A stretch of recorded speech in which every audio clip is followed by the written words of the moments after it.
नमस्कार, मैं अनंत कुमार झा और आप देख रहे हैं तीखा सवाल। और आप लोगों से रिक्वेस्ट है कि आप इस वीडियो को पूरा देखिए और पूरा देखने के बाद मेरे इस वीडियो को लाइक करिए और मेरे इस चैनल को सब्सक्राइब करिए। और महाराष्ट्र में हार के बाद मंथन का दौर जारी है। अब मंथन करोगे भी तो क्या भाई, उद्धव ठाकरे परेशान है। उद्धव ठाकरे शरद पवार को दिन में 10 बार फोन किया है आज उन्होंने, और लेकिन शरद पवार ने फोन उठाने से साफ मना कर दिया। और ये उद्धव ठाकरे परेशान है कि एक बार तो कम से कम शरद पवार जी मेरा फोन उठा लो। लेकिन शरद पवार के बारे में बताया जाता है कि ये शरद पवार ने ही कसम खाई थी कि मैं शिवसेना को पूरी तरीके से बर्बाद कर दूंगा। और मुझे लगता है ये पूरी तरीके से शिवसेना बर्बाद हो गई है। एक एक हिंदुस्तानी, एक एक हिंदू गर्व करता था इस शिव सैनिकों के ऊपर। जो शिवसेना, मैं कह रहा हूं बीजेपी से भी ज्यादा एक हिंदू शिव सैनिकों के ऊपर गर्व करता था और कहता था कि भाई कम से कम एक हिंदुस्तान में एक ऐसी पार्टी तो है कि जो खुल के हिंदुओं का साथ देती है।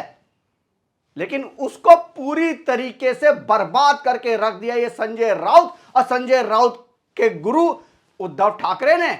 आज उद्धव ठाकरे अपने 20 विधायकों को अपने बुलाया उन्होंने अपने पास और उनसे जो है शपथ दिलवा रहे हैं कि भैया मेरे को छोड़ के मत जाना। और वो ही उनमें से ही 10 विधायक जो हैं एकनाथ शिंदे से बात कर रहे हैं और कह रहे हैं हम आना चाहते हैं। ऐसी स्थिति हो गई है कि अब लगता है कि उद्धव ठाकरे पूरी तरीके से बर्बाद हो जाएंगे। और मुझे लगता है ये महाराष्ट्र में ना इस पार्टी का, उद्धव ठाकरे का कोई नाम लेने को भी तैयार नहीं होगा। और इनको लगी है हाई, उद्धव ठाकरे को और ये संजय राउत को लगी है लोगों की हाई। और लोगों की हाई में सबसे 2 लोगों की हाई लगी है। एक्चुअली में इनकी जो हाई लगी है 2 लोगों की हाई लगी है। एक लगी है पालघर के साधुओं की जिनकी लिंचिंग कर दी गई और उसके बाद उद्धव ठाकरे घर में आराम से सो रहा है। इन साधुओं को जिस तरह से लिंच किया गया और उसके बाद बिल्कुल मुसलमानों की गोदी में जाके ये उद्धव ठाकरे बैठ गए थे, कांग्रेस की गोदी में जाके ये उद्धव ठाकरे बैठ गए थे। संजय राउत पूरा सपोर्ट करते थे उन्हें। और संजय राउत की बातें जो है ना, इसकी वजह से मुझे लगता है कि ये हाल हुआ है उद्धव ठाकरे का। लिंचिंग कर दी साधुओं की, उनका श्राप लग गया है उद्धव ठाकरे को। और ये उद्धव ठाकरे और संजय राउत कहते थे उखाड़ दिया। कंगना रनौत का घर इन्होंने उखाड़ दिया था और हेडिंग सामना में हेडिंग दी थी, उखाड़ दिया। ये उखाड़ा है तुम्हारा जो है घमंड उखाड़ दिया लोगों ने। उद्धव ठाकरे का मुंबई का हो या पूरा महाराष्ट्र, पूरा का पूरा घमंड चूर चूर कर दिया है। और मुझे लगता है कि उद्धव ठाकरे को अगर अपनी पार्टी बचानी है तो ये संजय राउत को लात मार के निकालो। संजय राउत जिस तरीके से बातें करता है, सुबह सुबह अपना जो है दुकान लगा के बैठ जाता है और पत्रकारों को बुलाता है और पत्रकारों से कहता है कि मैं तरह तरह की बातें करूंगा, मेरी बातों को छापना यार। और पत्रकारों को क्या चाहिए यार, पत्रकारों को क्या चाहिए, उनको तो मसाला चाहिए। जो जितना भोंकेगा उनके लिए उतना अच्छा है। और ये संजय राउत भोंकने के अलावा करता क्या है भाई? ये देखो, इसका सबसे बड़ा परेशानी का जो सबक है ना, जो परेशान हो रहा है ये संजय राउत, अब ये राज्यसभा का सदस्य भी नहीं रह पाएगा। सीट ही नहीं आई इतनी, कहां से बन पाएगा? किसके पास जाएगा रोने के लिए? शरद पवार ने तो कसम खाई थी कि मैं शिवसेना को मैं बर्बाद कर दूंगा और मुझे लगता है उन्होंने पूरी तरीके से शिवसेना को बर्बाद कर दिया। ईवीएम रो रहे हैं। ये तो वही बात हो गई कि हारने के बाद आदमी कहता है कि अरे मैं तो बैडमिंटन खेल रहा था, मेरा पैर फिसल गया, इसलिए ये पॉइंट नहीं माना जाएगा, दोबारा से ये पॉइंट करवाओ। यही संजय राउत कह रहा है कि अगर ईवीएम से अगर तुम लोग जीत गए, चलो मान लिया ईवीएम से तुम लोग जीत गए हो, चलो एक बार जो है बैलेट से भी वोटिंग करा दो। अरे बेवकूफ समझाया हुआ है देश की जनता को है? अपनी गलतियां मानो भाई, तुम्हारी गलतियों की वजह से ही ये हाल हुआ है। अच्छा, संजय राउत ईवीएम में गड़बड़ी बताता है। अरे किस तरह की ईवीएम में गड़बड़ी है भाई? ईवीएम में गड़बड़ी अगर होती तो नांदेड़ का लोकसभा इलेक्शन कैसे जीत जाती कांग्रेस? झारखंड में कैसे जीत गई कांग्रेस? और जेएमएम वहां ईवीएम से ही काम कर रहा था।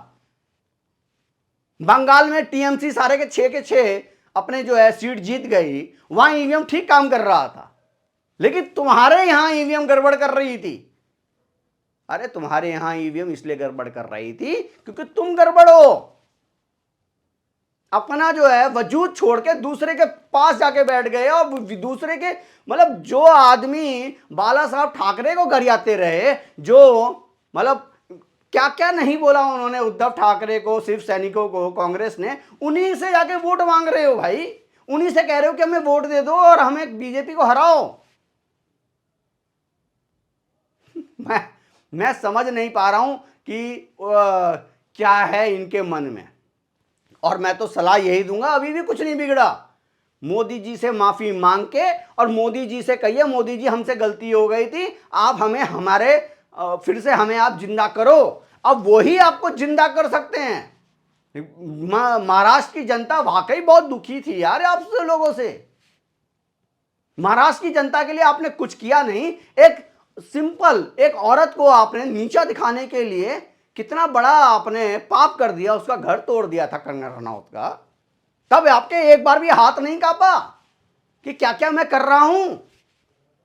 लेकिन फिर भी मैं कहूंगा, एक बार फिर से मैं बोलूंगा कि उद्धव ठाकरे को चाहिए कि मोदी जी के पास जाएं और उनसे माफी मांग लें और उनसे बोले हमसे गलती हुई, और महाराष्ट्र की जनता से भी माफी मांगे कि मैंने हिंदुत्व तो छोड़ दिया था, लेकिन फिर से मैं हिंदुत्व के पास हिंदुत्व अपनाने को तैयार हूं, और मैं जो अपनी विचारधारा है उसी पे ही अब मैं आपसे वोट मांगूंगा।